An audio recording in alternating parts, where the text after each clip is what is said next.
Paper பாத்தி எழுது, பக்கத்துல பாத்தி எழுது. சொல்லிக்கிட்டே இருக்கேன், அப்புறம் அங்க பாக்குறா. உனக்கு என்னடா வேணா பாக்குற?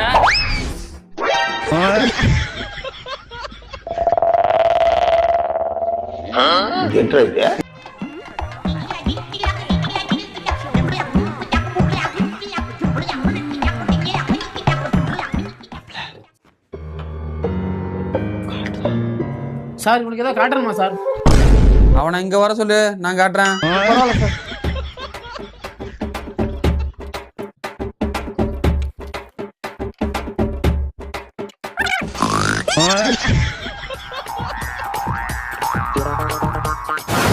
Last 15 minutes. எக்ஸாம் முடிஞ்சு எல்லாம் கிளம்புங்க.